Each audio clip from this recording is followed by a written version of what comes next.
Hi friends, welcome to Surya Prabhu's kitchen. இன்றைக்கி நம்ம தக்காளி குஸ்கா எப்படி செய்யணும்னு பார்க்கலாம். தேவையான பொருட்கள்.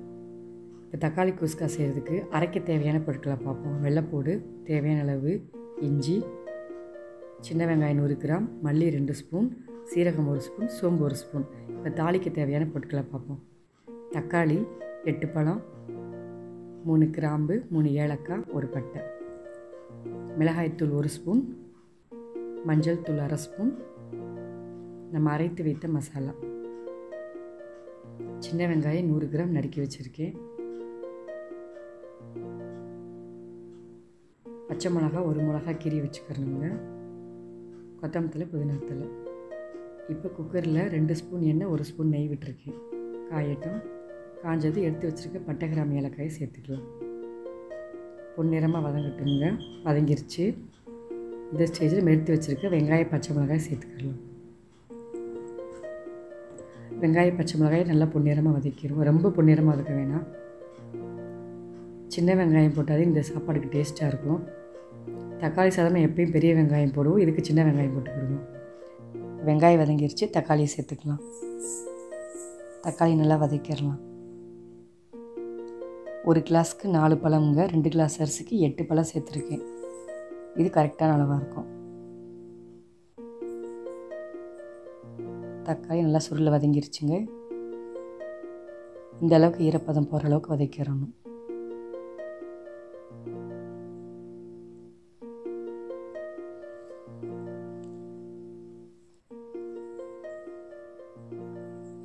வதங்கிருச்சுங்க. இப்போ நம்ம அரைச்சி வச்சு மசாலாவை சேர்த்துக்கிறோம்.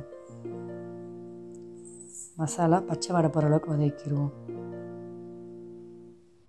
இந்த சாதத்துக்கு இந்த மசாலா தான் இங்கே டேஸ்ட்டே கொடுக்கும்.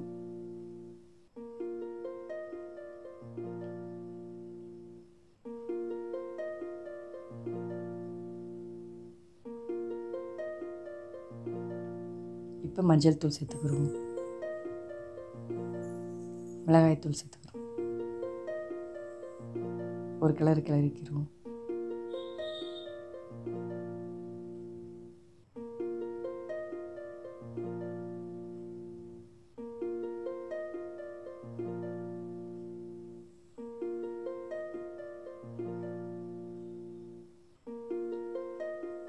கொத்தமல்லி, புதினா தழை சேர்த்துக்கிறோம்.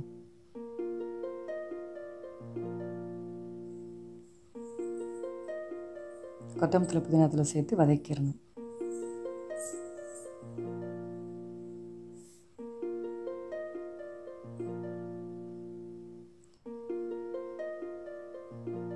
நல்லா வதங்கிருச்சுங்க. இப்போ நம்ம தண்ணி சேர்த்துக்கிறோம். 2 கிளாஸ் அரிசிக்கு 4 கிளாஸ் தண்ணி. இந்த அளவு கரெக்டாக இருக்கும். நம்ம அரைச்சி வச்ச மசாலா கொஞ்சம் கரைச்சி ஊற்றிக்கிறோம் தண்ணி.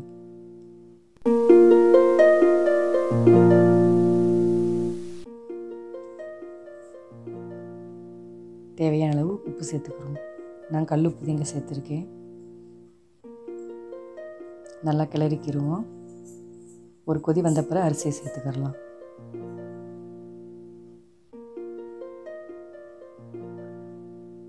கொதி வந்துருச்சுங்க. இந்த ஸ்டேஜில் அரிசியை சேர்த்துக்கிறோம். அரிசியை சேர்த்து ஒரு கிளறிக்கிடுவோம். கொதி வந்த பிறகு நம்ம குக்கரை முடிக்கிடுவோம்.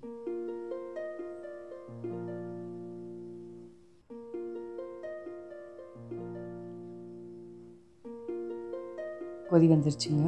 இப்போ குக்கரை முடிக்கிடுவோம். இந்த மாதிரி செஞ்சாதே நமக்கு தக்காளி சாதம் அடி பிடிக்காமல் வரும். விசில் போட்டு ஒரு விசில் அமர்த்திக்கிடுவோம். அமர்த்தியாச்சுங்க. இப்போ திரும்ப மூடி வச்சு ஒரு 2 நிமிஷத்துக்கு இது தம் கட்டுற மாதிரி இருக்கும். இப்போ ஓப்பன் பண்ணி பார்ப்போம். தக்காளி சாதம் ரெடி ஆயிடுச்சு.